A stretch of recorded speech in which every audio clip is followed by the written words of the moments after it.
Nos Corredores do Varejo é o podcast da Fronte Pesquisa.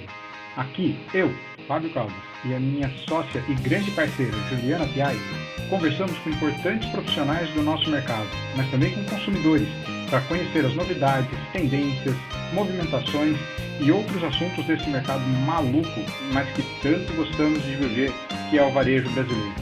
Neste episódio, o entrevistado é o professor e consultor Ricardo Pastore. Bom dia, Ricardo Pastore. Obrigado por essa participação nesse nosso podcast, nos corredores do podcast da Fronte, que tem uma ideia de falar de varejo. E acho que nada melhor do que a gente trazer alguém que é da academia, que estuda varejo até não querer mais, para falar de alguns movimentos diferentes que a gente está vendo no mercado de shopping nos últimos tempos e que eu acredito que vão mexer um pouquinho com a estrutura, tanto para o lado do consumidor, quanto para o lado dos lojistas. Mas antes da gente começar a falar propriamente do mercado, eu queria que você nem se precisa de muita apresentação, né? Porque todo mundo que está aqui no meio do varejo já está cansado de te conhecer, mas acho que vale a pena você falar um pouquinho da sua história, da sua caminhada no varejo, para a gente poder trocar um pouco de ideia. No varejo e na academia, né? Legal, obrigado, Fábio. Fábio Caldas, já nos conhecemos de longa data. Tua história também, nesse mundo de pesquisa, é longa, né? Com vários projetos de sucesso. Eu sempre fui um cliente da pesquisa, né? Mas não sou um profissional da pesquisa, mas a gente que trabalha com marketing, com varejo, está assim, constantemente lidando, né? Principalmente quando chega nos níveis de gestão, a gente precisa dessa bússola, né, para orientar as nossas decisões. Mas vale a pena falar assim, porque senão a gente esquece, vai passando o tempo, sabe? E outro dia eu vi um colega aí postar que está assumindo, o Sandro está assumindo como CEO na Saraiva, né? E aí eu dei lá minhas felicitações e lembrando, olha, como ex-diretor de operações e quem ajudou a criar o modelo Mega Store, que, né, ajudou a mudar um pouco o perfil dos shoppings, né? Então, ajudou para lembrar dessa passagem. Mas meu histórico em varejo começou no Pão de Açúcar, foi meu primeiro emprego mesmo, eu tinha feito um estágio antes, e eu estava cursando, né, a faculdade de economia na PUC, e um colega entrou, aquele tempo saudoso de crescimento econômico, né, as empresas cresciam muito, e não dava, nem esperava a gente se formar, já vem trabalhar logo, assim, tá bom. E como economista, eu fui parar numa área de análise, né, de desempenho de pessoas, mas logo em seguida eu quis migrar para a área comercial, que brilhava mais meus olhos, e fui ser analista de vendas, né? Então, e tudo isso trabalhando nos bastidores, entendendo produtividade, né? Ou de folha de pagamento, ou de venda, área de venda, ativos, né? Dá uma visão muito boa, né? E depois de concluir o curso de graduação, dei um pequeno intervalo, não lembro se um ano ou dois, aí que eu entrei na SPM e fiz uma pós-graduação. Isso me habilitou a ganhar um primeiro cargo de gestão, que foi uma gerência de vendas, né? E era um cargo grande, assim, para pouca idade, né, mais vontade do que experiência. E era uma rede de lojas, a maior do grupo, com 370 e tantas lojas, que eram uma bandeira que não existe mais, o mini box, que é exatamente o que é hoje o Dia, né? Então, era um formato de preço baixo, né? Cresceu muito, e eu tinha, então, com 28 anos, talvez, 13 supervisores de venda, cada supervisor tinha um grupo de 10 a 15 lojas, né? E eu percorri essas lojas aí diariamente, atrás de calendário promocional, procurar ajudar todo mundo a bater sua meta até o final do mês, né? E era um período inflacionário, né? Um período que trazia um sacrifício extra, né? E que, vamos dizer, maculava, né? Muitas ineficiências, né? Então, tinha muita empresa varejista ineficiente que sobrevivia com esse lucro inflacionário e também prejudicava os que buscavam eficiência, porque, às vezes, a eficiência era, vamos dizer, menos significativa do que o ganho inflacionário, né? Então, o próprio conceito do mini box, que brigava por preço baixo, ele sucumbiu a um modelo de hipermercados. Na época, o Carrefour crescia, né? O que é hoje o atacarejo, na época eram os hipers, né? Que cresciam muito, e eles conseguiam repassar preço mais rapidamente, numa estratégia que a gente chamava de rebate financeiro. Quer dizer, antes da fatura vencer do fornecedor, a empresa já vendia, colocava esse dinheiro em caixa e ganhava com o lucro inflacionário, né? E vendia muitas vezes abaixo do preço da tabela, né? Então, era uma operação financeira ousada que ajudou o Carrefour na época e outros varejistas a ganhar muito mercado, dada essa estratégia financeira, né? E o público respondia de imediato, né?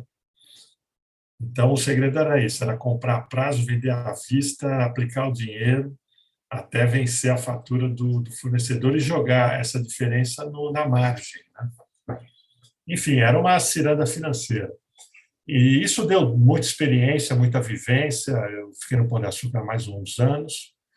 Fui para a área de hipermercados, fui para a área de operações, trabalhei em planos de reforma, de investimento, expansões regionais, reestruturação de áreas de compra.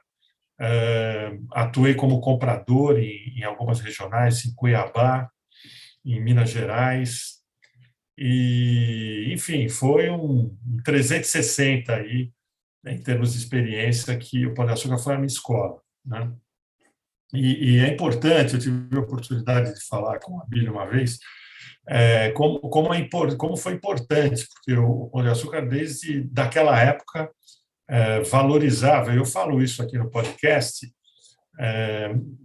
fazendo essa revisão que você pediu, mas já deixando isso como mensagem, né?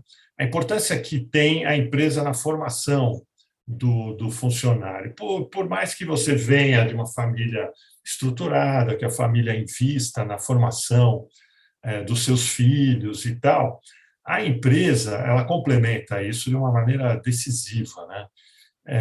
Ela insere as pessoas num coletivo, né? Você aprende a conviver com outras pessoas de diferentes características, origens e tal. Há uma socialização muito grande, há uma visão de mundo diferente, complementar, né? E a formação técnica, porque mesmo que você tenha passado por boas escolas, você vai aplicar aquilo, é uma chance de aplicar o que você conheceu, né? E a empresa é quase que uma escola, ela se estrutura, as empresas de sucesso elas se estruturam de uma forma muito parecida com as escolas, né? Isso no Vale do Silício é muito nítido. Até o layout da empresa imita a sala de aula, né? Então, eu acho que teve esse primeiro registro que eu quero deixar, a importância, né, dessa empresa varejista na formação, além da política interna, de bolsas, né? Então, na graduação, era 50% de bolsa. Então, eu pagava, recebia 50% de volta, né? E na pós, quando eu estudei na SPM, era 80%, né? Então, era um benefício valiosíssimo, né? E aquele reconhecimento, eu lembro quando o Ascar, que era o meu diretor, espero que ele venha ouvir aí, eu agradeço. Você vê que essas coisas ficam na nossa memória. O Ascar me chamou, você terminou? Terminei. Passou? Passei. Parabéns, você está promovido. Né? Ele me deu uma promoção, né? Reconhecimento assim, na hora. Né? Então, tua vida muda, você muda de cargo, aumenta de salário, aprende mais. Né? Então, é lógico que as situações vão mudando, mas seja qual for o momento econômico e social, né? Cada vez mais o social tá ganhando protagonismo, preponderância. Seja qual for, as empresas precisam se adaptar e encontrar meios de valorizar os seus recursos. Né? Então, desculpa se me estendi um pouco. Depois, do Pão de Açúcar, fui para o macro, foi tipo uma validação, né? Porque aí o macro não tinha mais essa história, era sentar lá e dar resultado. E foi realmente uma experiência muito rica,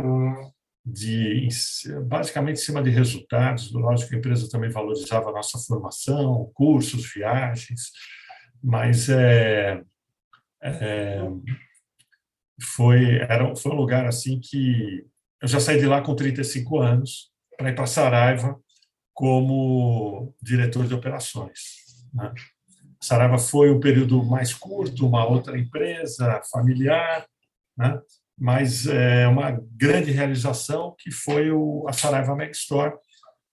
E isso é outra passagem, Fábio, que eu sempre conto, porque são casos, né, de sucesso que servem para todos os momentos. Então, a Saraiva era vice-líder do mercado brasileiro de livrarias. A líder, na época, era Siciliano, que tinha o dobro de faturamento, o dobro de vendas. Né?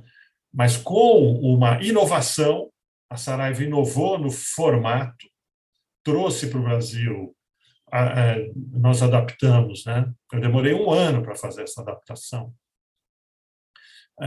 que foi o modelo de Mega Store, que é um autosserviço de livros, é um autosserviço. Né?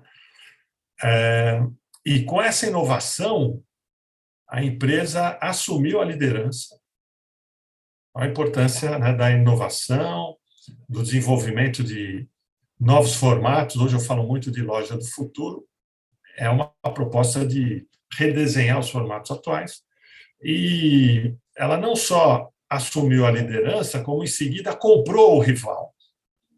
Olha só, né, como o mercado é pródigo, né? E quando a gente acerta, o resultado é sensacional, né? É sensacional. Então, acho que muita gente que vai nos ouvir vai lembrar de um caso do outro. E assim, então, eu falo isso para incentivar, né? Incentivar, investir na mudança, incentivar, investir na inovação, não é? Mas com planejamento, com estudo, com critério, cercado de pessoas competentes, né? A Saraiva foi muito competente nesse projeto, né? Ela tinha uma assessoria financeira que desenhou cenários, aí, olha, realmente o mercado vai crescer, vai crescer. Então a gente precisa de um outro modelo, porque lojinha pequena não dá conta, precisa de uma loja grande. Então vamos fazer uma loja grande. Onde tem loja grande? Tem lá fora, vamos lá ver, vamos lá ver. Né? E, enfim, foi um trabalho bem feito, lição de casa, planejamento, todos os cuidados, né? Investimento, e, enfim, a empresa se notabilizou. Depois ainda está passando por dificuldades, mas fez uma história muito bonita. E passado tudo isso, pastor, ainda tem a sua vivência na área acadêmica, né? Exatamente, ESPM, que eu falo com carinho, porque eu sou um ex-ESPM, então a minha formação acadêmica começou ali, né? Já há alguns anos, mas lembro até hoje dos professores, das aulas. Então, aquele lugar para quem fala de propaganda, de marketing, ainda na minha época era um curso só, propaganda e marketing era uma coisa só, não era esse modelo novo. Mas para quem fala desses temas, aquilo ali é um berço, né? E quem passa por ali sai com um orgulho de ter passado por lá, que é um outro mundo. E você está lá dentro, né? É verdade. Tá lá dentro. Eu como ex-aluno, fui convidado em 2003 e a escola me apresentou uma ideia, olha, a gente quer criar uma área de varejo e essa área vai ter um laboratório, né? Então, a escola tinha, você deve se lembrar de uma sala de merchandising com os produtos, né? Assim, prateleiras encostados na parede. E todos os alunos gostavam, né? Então, a ideia era expandir aquilo e fazer uma loja lá dentro. Eu falei, olha, loja não dá, porque envolve operação, mas um laboratório dá, né? Uma loja experimental e tal. E foi aí que a escola bancou, a gente fez, e até hoje, todo mundo que vai lá, impressionante, os pais, né, dos alunos, dos vestibulandos, na época do vestibular, a escola fica aberta, né? Os pais visitam o laboratório e ficam encantados, né? Então, é realmente um diferencial bem bacana. E aí eu fui com a minha... Eu estava já começando a minha carreira, vamos chamar assim, como consultor independente, e estar na escola foi muito importante, né? Porque é uma dobradinha muito produtiva, né? Escola e consultoria e tal. E aí eu comecei a estruturar os primeiros cursos de atualização em varejo, cursos intensivos, né? E depois, logo em seguida, eu comecei a criar programas por áreas, né? Então, o primeiro curso de e-commerce foi nosso. Nós tivemos um programa grande com a Abrace durante muitos anos, para shopping centers, e assim por diante, para farmácias, drogarias, né? E agora nós vamos retomar o calendário, né, de atividades presenciais, tanto no laboratório, como também nos auditórios, salas de aula. O núcleo de varejo ele está no guarda-chuva de ESPM para empresas, né? Então, eu estou na área de educação executiva. Eu dei aula na graduação durante 3 anos, dei aula, coordenei cursos na pós, mas já nos últimos anos eu estou me dedicando à educação executiva, que é a área que atende as empresas. Você me deu alguns ganchos aí na sua apresentação para coisas que nós, por incrível que pareça, a gente tem que voltar a falar, né? Você falou lá da inflação, época de hiperinflação, não é o nosso caso agora, época de hiperinflação que muita gente ganhou muito dinheiro, e eu ouvi essa mesma conversa do lado da indústria, quando eu trabalhei numa época da indústria de alimentos, que fornecia para os supermercados. Numa conversa que eu estava tendo com o proprietário, eu até perguntei, nossa, mas devia ser difícil, né, na época de inflação. Eu com um olhar de consumidor. Ele, pelo contrário, nunca ganhei tanto dinheiro na minha vida quanto eu ganhei ali. Sim. Né? E é o que você falou agora do varejo, que também, quem sabia aproveitar a oportunidade ganhava. Mas olhando para o lado do consumidor, a gente está agora num momento de alta de inflação, emprego, agora parece que está querendo começar a crescer de novo, devagarzinho, querer começar a crescer de novo, mas renda em queda. Então, quem está conseguindo emprego está com menos dinheiro no bolso. Sim. Né? E aí? Porque isso, no momento em que a gente acabou de passar, acabou não, ainda estamos, né, num processo de saída da pandemia, em que o varejo sofreu um absurdo nos últimos 2 anos, dá para a gente colocar aí 2021 como um ano complicado.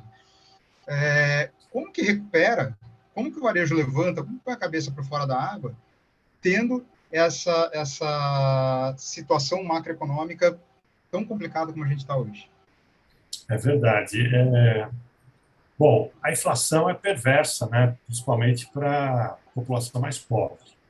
Então, não é uma boa notícia para o varejo. O varejo depende de consumo, né?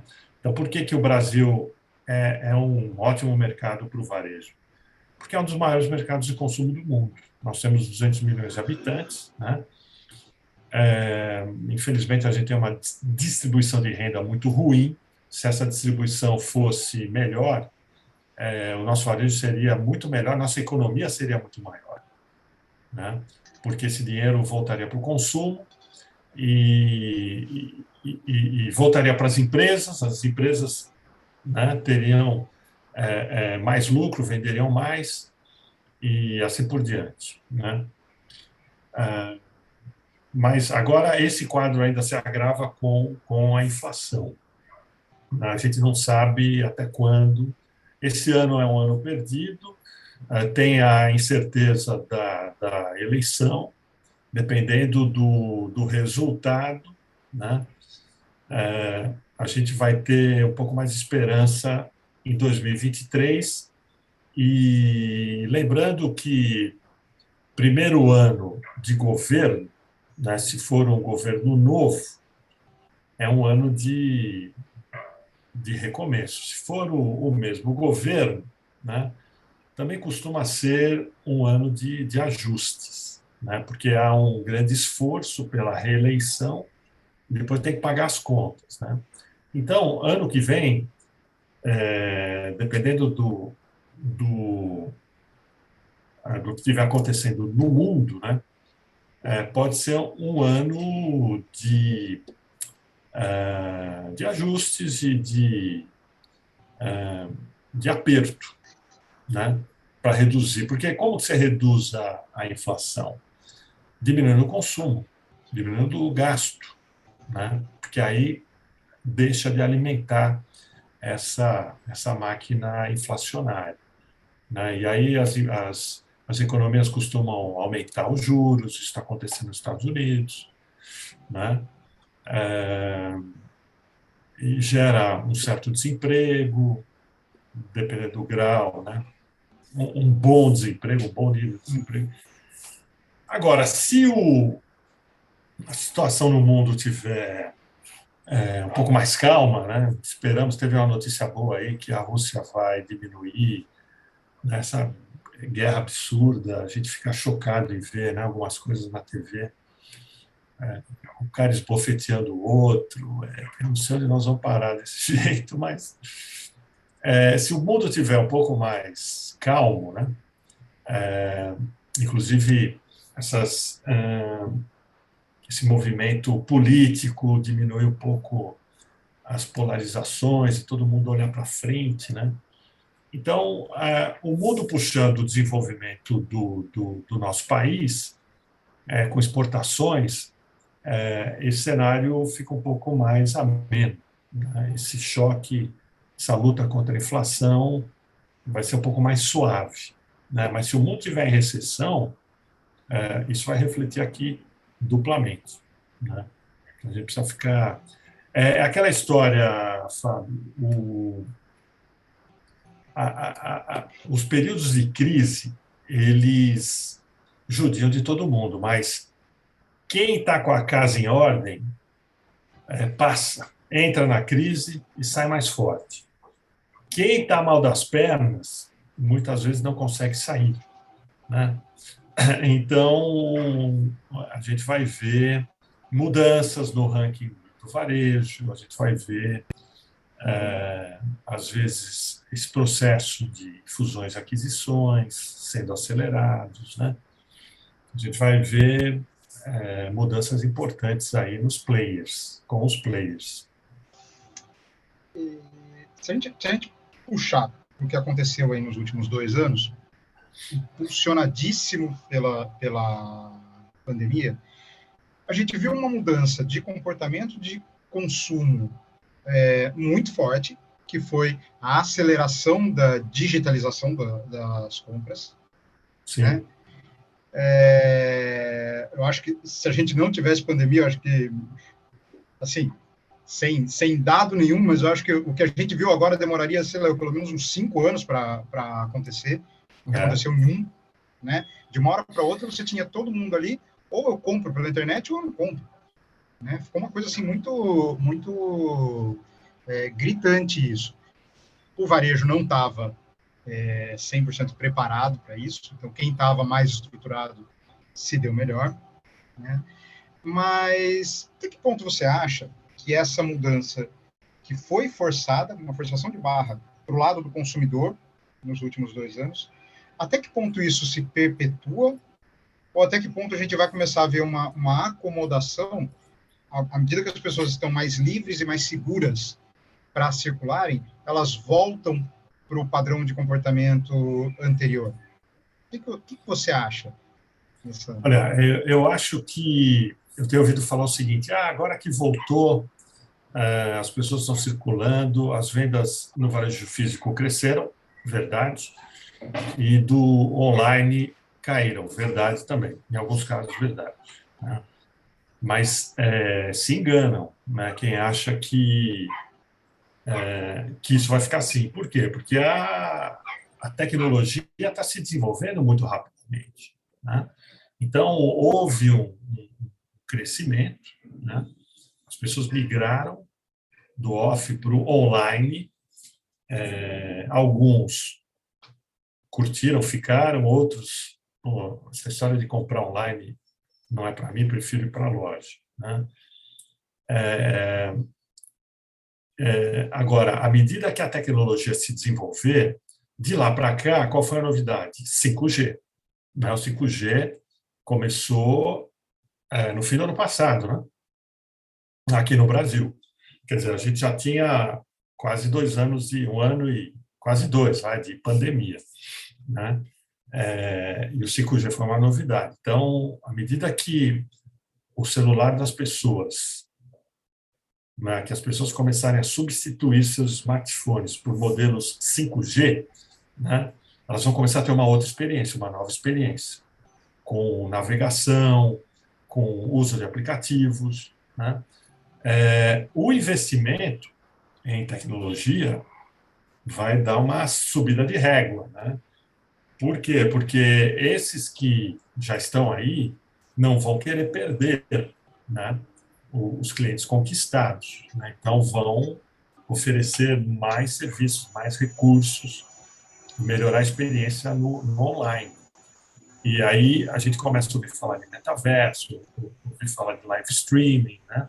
De novos recursos que devem chegar para promover essa experiência. Porque realmente, por exemplo, aqui, a gente está fazendo essa live, estamos usando o Zoom, né, que é uma das melhores plataformas, mesmo assim, olha como é limitado. Eu apareço no quadradinho, você no outro, a Thaís no outro. Imagina isso, uma imersão 3D.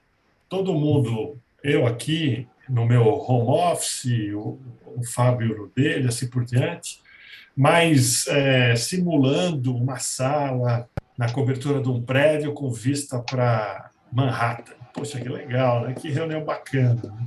Já tem reuniões acontecendo assim, você está acompanhando? Que as pessoas criam vendo? um ambiente virtual no metaverso, e aí cada um tem o seu avatar. Se a pessoa se desconecta, o avatar fica cinza, você consegue perceber que ele não está totalmente conectado na reunião. Exatamente. E aí você capricha no seu avatar, você compra. A Thaís vai falar assim: para essa reunião é importante, eu vou comprar um acessório da Louis Vuitton, vou chegar chegando. Ou aquele óculos super legal para parecer intelectual, né? Isso, né? Então, eu acho que esse tipo de investimento que as empresas vão começar a disponibilizar vai reter, né, o usuário diante do computador, dos aplicativos, porque é muito mais fácil, gente, é muito mais fácil. Eu acho que a experiência offline ela vai evoluir muito também. Né? As empresas de shopping centers, supermercados, todas elas vão falar, poxa, eu não posso ficar tão para trás assim, né? Quem vem na minha loja começa a reparar em tudo quanto é detalhe, quer uma experiência bacana, né? Então, as lojas prometem receber, né, investimentos, melhores projetos, muita interação online, né, uma extensão do ambiente virtual, o próprio metaverso oferece experiências online dentro da loja física, né? Então, Fábio, eu acho que nós vamos ver muito investimento. Eu prefiro ficar com a resposta daquele cientista brasileiro, chefe de pesquisa da Microsoft.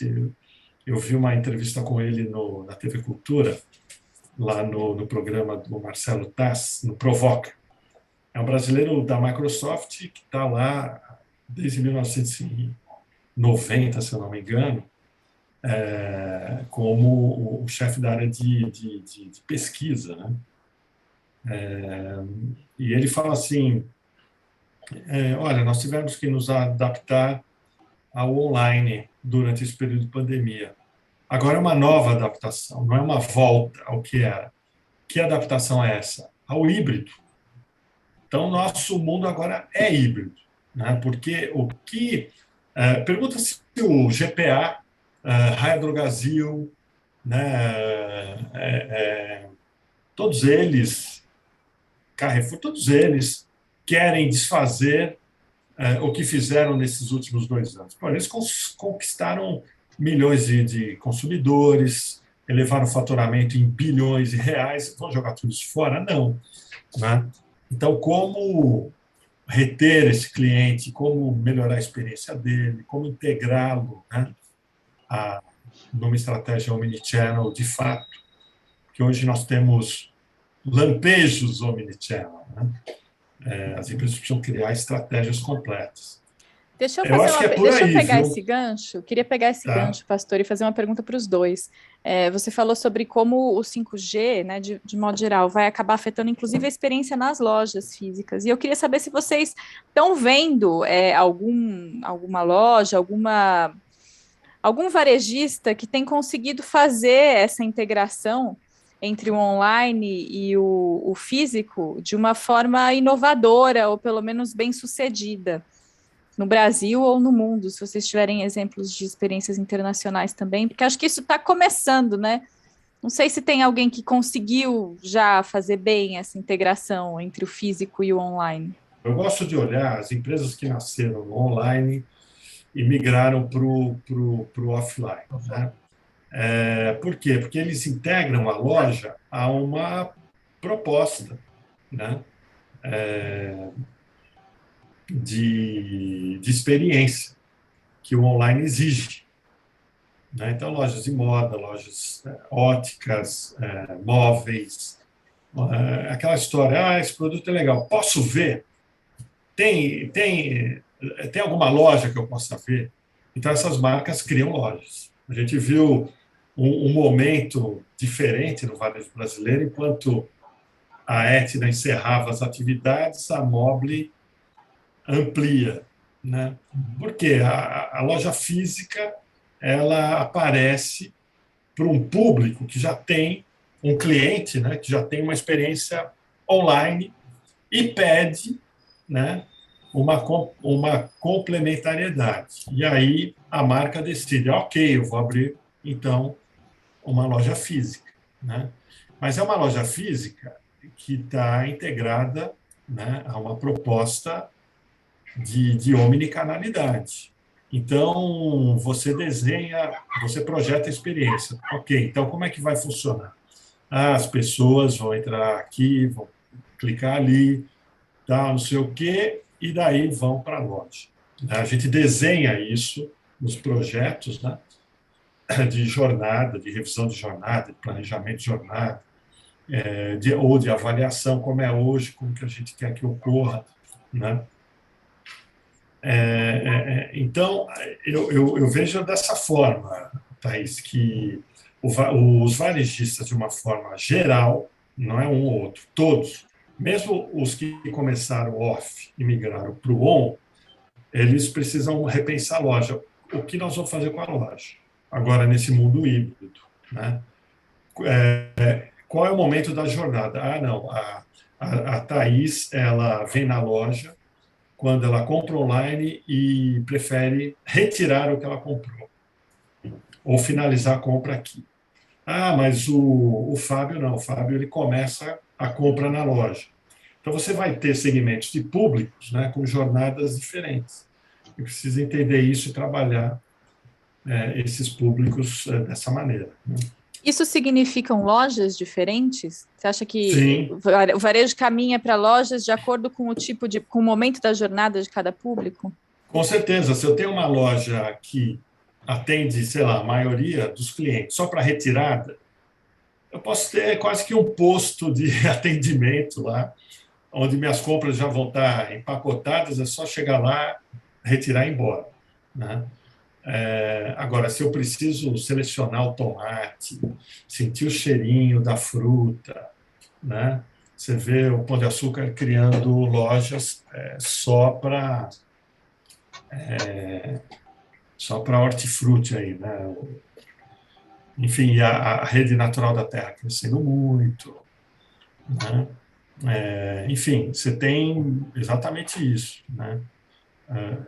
Eu fiz nós publicamos no CLAVE, o Congresso Latino-Americano de Varejo, em outubro do ano passado, uma pesquisa sobre o clique e retire, né? Que eu fiz com a Valéria, da Shopper Experience, né? E o resultado ainda é bem ruinzinho. Né? As empresas, então, por isso que eu falo, olha, falta a estratégia, né? Porque a gente está num momento onde as empresas investiram em recursos, né? Então, tudo bem, tem o clique e retire, tem o aplicativo, você compra, escolhe, retirar, define a loja e vai lá. Só que a experiência não é boa, né? Então, quer dizer, uma coisa é você investir no recurso. Putz, você investiu o quê? No software, nos processos e tal. Mas não desenhou, você não fez o design, né? O design da experiência, que é o quê? É aquele tipo de estudo que começou na Apple, com o Steve Jobs e a equipe dele, imaginando como que seria a experiência do touch, né? O pessoal vai clicar no iPhone, abre o botão, aí você vai para onde, vai para onde. Então, qual que é a experiência? A sua experiência no computador, diante da tela, no teu desktop, e no notebook, e no iPad, e no smartphone. Então, essa área de conhecimento, né, que é a interação homem-máquina, ela migrou para o conhecimento digital, no desenvolvimento de aplicativos, e agora vai migrar para o ambiente físico. Porque se você está numa loja e você precisa, sei lá, retirar alguma compra sua, e essa compra está num locker, ou então você vai numa hamburgueria e o menu, né, que é digital, está do lado esquerdo, não do direito. Alguém tem que pensar isso, né? E como é que o cliente faz a abordagem, né? Então, uma primeira coisa que eu valorizo é isso. O ponto de interação na loja, ele tem que lembrar as situações que nós temos no online. Então, se você tem uma tela interativa, ela tem que lembrar a tela do seu celular. E eles colocam isso gigante, né? Você vai no Jerônimo e tantas outras aí, né? Parece um smartphone grandão, aí não tem dúvida. Qualquer um olha para aquilo já entende, já se aproxima, né? Aí vê lá os ícones, clica aqui, clica ali, beleza, funciona, né? Agora, esse equipamento, esse hardware, integrado num layout de loja física, é meio complexo. Você tem que ter né, tem que fazer o design dessa experiência. Tá, o cara clica aqui, ele vai, ele senta na mesinha, ele fica olhando o painel, aí ele vai ser chamado de que jeito. Hoje em dia você vai a alguns restaurantes, não tem mais menu, tem aí o QR Code, né? Então tem esses pontos de contato que começam a integrar lojas físicas, eles vão aparecendo meio na base da tentativa e erro, né? Vão aparecendo de maneira meio errática, assim, meio... põe aí, vamos ver o que dá. E não, né? Quer dizer, eu acho que a gente vai desenvolver muitos novos conhecimentos e vamos enriquecer muito a experiência dos clientes. Entrando um pouquinho nesse assunto, eu não vejo, pelo menos no Brasil, eu não vejo nenhuma loja, nenhuma marca que já tenha conseguido tornar isso redondo, né? Acho que estamos num processo, concordo com você que você falou, o primeiro investimento foi em tecnologia, até porque foi uma obrigação. Não tinha o que fazer. Porque normalmente o ideal seria eu começar planejando aonde eu quero chegar, desenvolver, para daí chegar. Como você falou, como você contou da história da Saraiva, né? Precisamos chegar até ali. Bom, beleza, o que vamos fazer para chegar até lá? Eu acho que a gente passou por um momento em que eu não tenho tempo de pensar, eu tenho que fazer, simplesmente. E isso, por um lado, eu acho um pouco ruim, que acho que vai atrasar um pouquinho o processo, porque foi feito um investimento grande e agora, na hora de planejar, talvez esse investimento não seja o ideal para desenvolver o que precisa ser feito, né? Então, acho que a gente vai ter um momento de confusão aí. Concordo. E acho interessante por exemplo, o exemplo que você deu, né? Você entra numa lanchonete hoje, você vai lá, tem um smartphone enorme que você consegue pedir tranquilamente.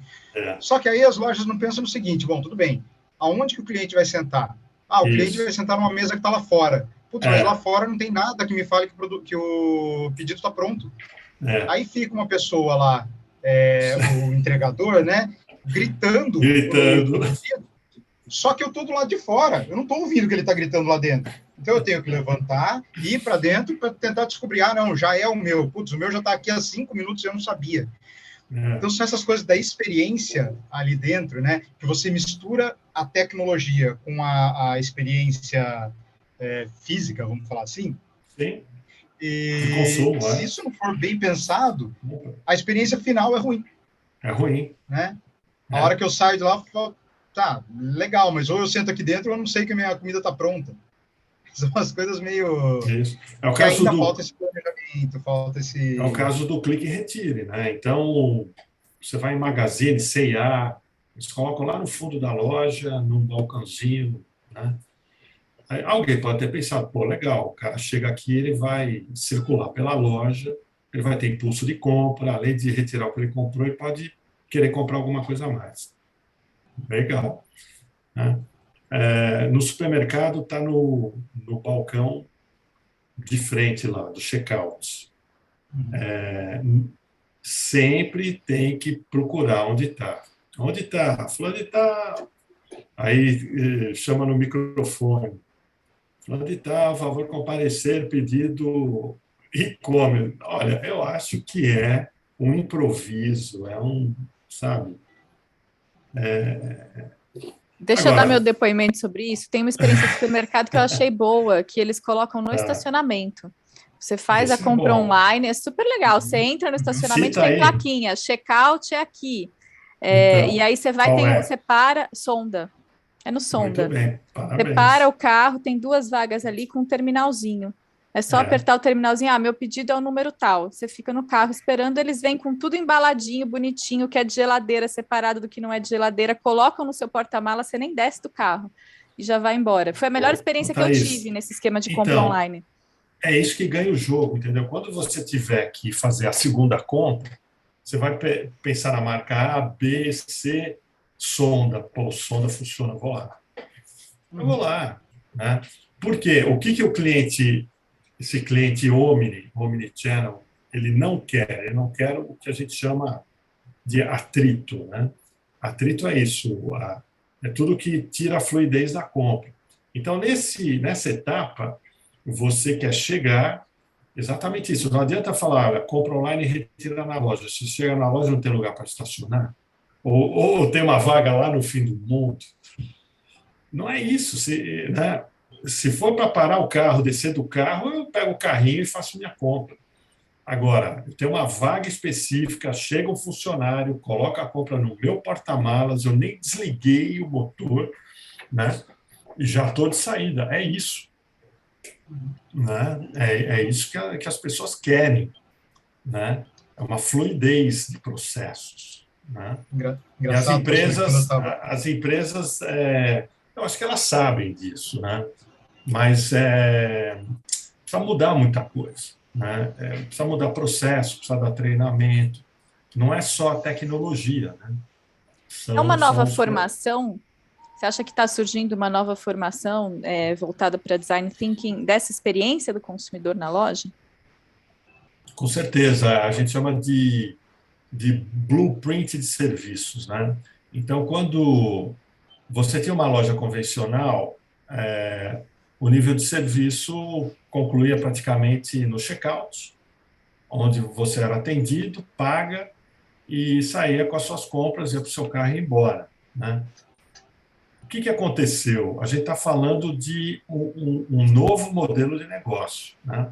Então, o varejo tinha um modelo de negócio restrito à loja, ao produto, ao atendimento ali e tal. Quando entra um mundo online paralelo que engloba a loja hoje em dia, né? Os serviços não param aí, né? Eles continuam. Inclusive, tem a avaliação. O que eu sempre lembro, olha, você usa o Uber, ou você usa o Rappi, qualquer um desses aplicativos, logo depois da conclusão do serviço, vem as estrelinhas. Né? Aí eu pergunto se o Sonda mandou as estrelinhas para você clicar lá. Tá vendo? Ele não mandou. Não avaliou, esqueceram dessa parte. Sua experiência, exatamente, não avaliou. Né? E essa avaliação é que recicla todo o processo. Né? Mas, além disso, a sua decisão, o que tem ainda alguns varejistas que não, né? Ele precisa saber o seguinte, que antes a decisão de compra em uma das unidades desse varejista se dava por 4 P's, localização, vou lá porque é perto de casa, preço, tal. Agora não, né? São os recursos físicos e online trabalhando junto dentro de uma estratégia omnichannel. Aí você pensa assim, sua decisão de compra. Aí eu vou no Sonda porque o clique e retire dele funciona.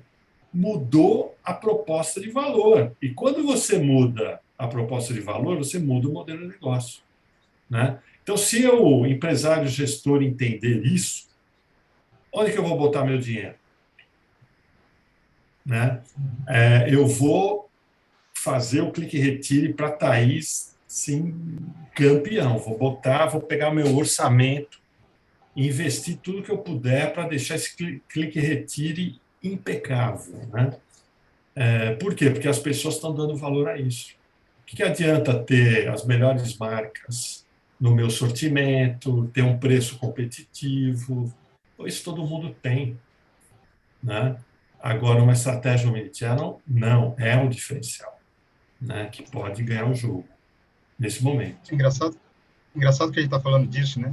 Eu lembro que quando eu estava na faculdade, então já foram 20 anos aí, uma das coisas que a gente discutia era que a evolução dos supermercados ia ser que eu ia conseguir pegar todos os meus produtos, colocar dentro do carrinho, e o checkout não ia ser aquela história de tirar tudo e passar pelo caixa. Ia ter um tipo de um portal.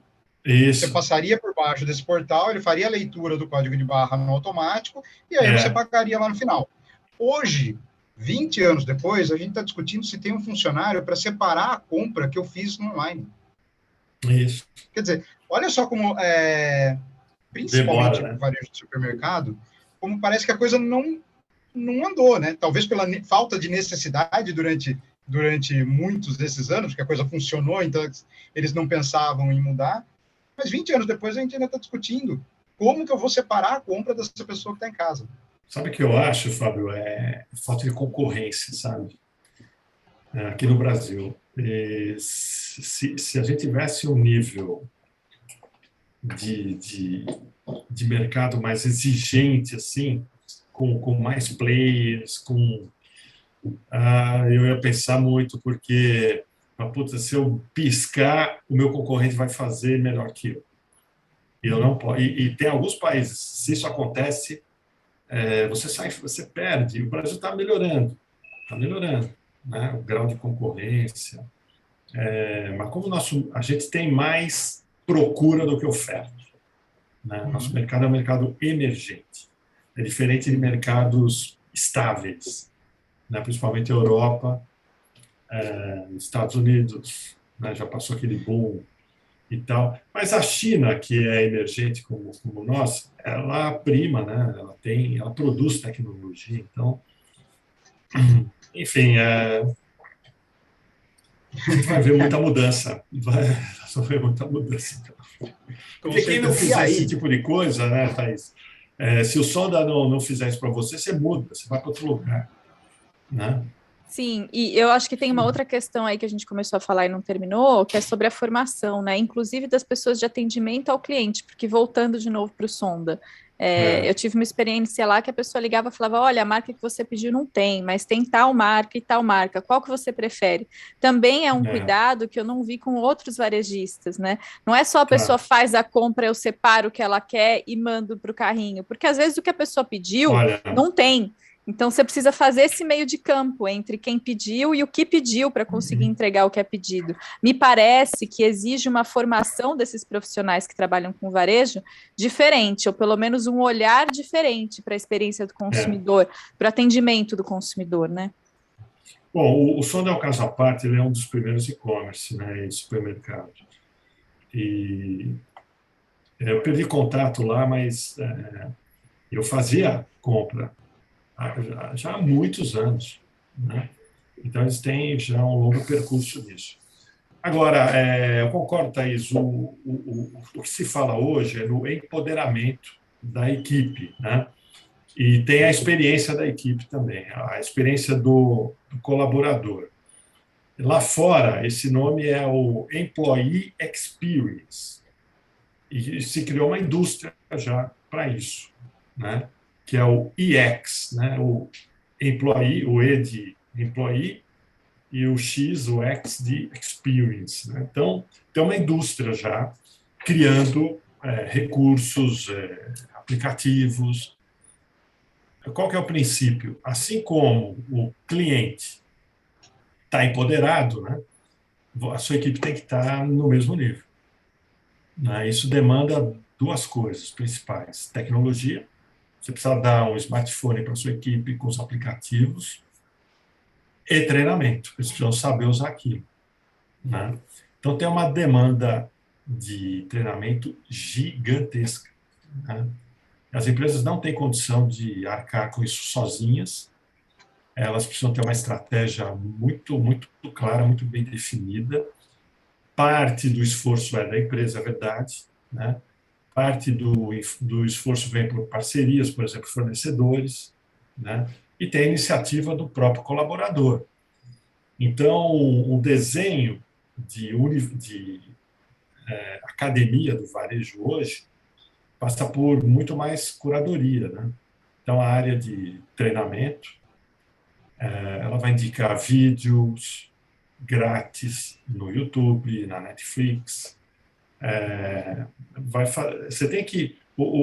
porque é impressionante, né? Você vai numa loja, o vendedor, segurança é um cara que tem que estar lá olhando para todo lado, né? Tem que estar atento. Ele está olhando para onde? Ele está na porta da loja olhando assim. Se passa o ladrão aqui, ele nem vê, né? Então, você preenche esse tempo ocioso da equipe com conteúdos ricos, né? Então, você precisa ter uma curadoria, você precisa ter um engajamento. Precisa ser coisa legal, interessante. Você vai clicar, você vai baixar o vídeo, você vai ver. Quando você está indo para o trabalho, quando você está lá meio ocioso, um segurança, um balconista, um funcionário da manutenção, qualquer nível, né, pessoal do escritório, na hora do cafezinho, do intervalo, tal, pode ver alguma coisa.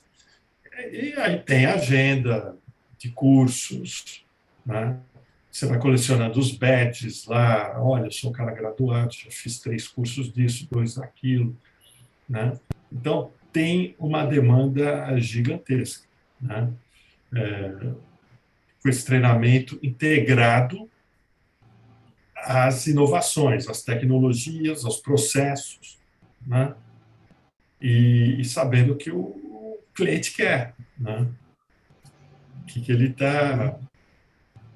tá curtindo mais. Puxando um caos com isso daí que a Thaís falou, né? Que ligaram para ela, para falar que não tinha marca e oferecer. Eu, pouquinho tempo atrás, fiz uma compra no supermercado online e agora até legume tem marca, né? Então tinha lá, era um brócolis ninja de marca tal, era o que tinha disponível, eu fui lá e marquei. Não conhecia a marca, só queria o brócolis ninja, era só isso. Marquei lá e fiz o pedido. Deu um tempo, me ligam do supermercado. O brócolis ninja que você quer é daquela marca tal, não tem. Eu, tá, você tem de outra marca? Não tenho de outra marca. Eu só tenho o brócolis normal. Tá, então tá bom, né? Então me manda o normal mesmo aqui, eu me viro. Ok, então, obrigado. Daqui a pouco chega o pedido. Chegou com brócolis ninja de outra marca. O terceiro ainda, né? Quer dizer, é isso que vocês estão falando agora, né? Não investir em treinamento. Porque primeiro que eu já fiquei em dúvida se ele sabia o que era o brócolis ninja. Do jeito que ele falou comigo, ele ficou tão perdido, eu falei, eu já não sei se ele sabe o que é o produto que eu estou pedindo. Segundo, possivelmente ele estava com uma lista impressa na mão do meu pedido e que não tinha uma imagem.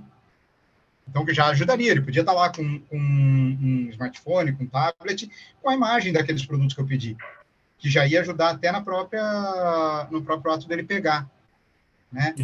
Então, a gente vai nesse caminho. Precisa investir em treinamento, o cara precisa saber o que é o produto que ele está separando, precisa investir em tecnologia para facilitar a vida dele também, e para, no final das contas, a experiência do consumidor ser a melhor possível, ter o menor atrito possível. Outro caso de supermercado que a gente está falando aí de autoatendimento, né? Fui lá, chego com um carrinho dentro do limite de produtos que podia passar no caixa de autoatendimento. A hora que eu vou entrar com o carrinho, vem uma funcionária. Não, senhor, desculpa, não pode entrar com o carrinho. Eu falei, opa, eu tenho 20 itens aqui no meu carrinho, que era o limite que podia comprar lá. O que eu faço? O que eu faço? Aí achei uma cestinha, coloquei lá de um jeito ou de outro, consegui colocar tudo na cestinha. Aí fui passar cerveja. Eu tinha um fardinho de cerveja. Aí eu fui passar ela, não, então, o senhor tem que passar uma por uma. Eu falei, não, você não pode estar falando sério. Eu falei, não, mas não dá nem para eu digitar a quantidade. Não dá. No fim das contas, eu descobri que dava para eu passar uma e colocar lá vezes 12. Só que a funcionária que estava atendendo ali não sabia disso. Então, para ela, eu tinha que fazer o quê? Abrir o fardo e passar uma por uma. Entendeu? Então, olha a quantidade de problemas numa experiência. E esse foi o primeiro mercado que eu vi, eu não tinha visto ainda. E era do interior. E era o primeiro mercado que eu vi. O Extra depois fez isso, nem o Extra tinha ainda. Então, eles foram inovadores nesse sentido. O autoatendimento, né? O autoatendimento. Só que o que adianta você ser inovador se você não prepara o seu pessoal para conseguir fazer com que esse processo seja fluido do jeito que tem que ser? Né? Não, e sem contar que o funcionário já pensa, isso daí vai tomar o meu emprego. Né? Também. Vou perder meu emprego com essa inovação. Então, quer dizer, antes ainda você tem um trabalho prévio de a chamada mudança de mindset, né? Quer dizer, preparar as empresas as pessoas para a mudança, né? Preparar, tornar as mudanças amigáveis, né? Não ameaçadoras. A nossa conversa com o Ricardo Pastore rendeu tanto assunto que dividimos em 2 episódios. Na segunda parte, vamos falar sobre os rumores de fusões no mercado de shopping e os possíveis impactos para empreendedores, lojistas e consumidores. E já adianto, está imperdível.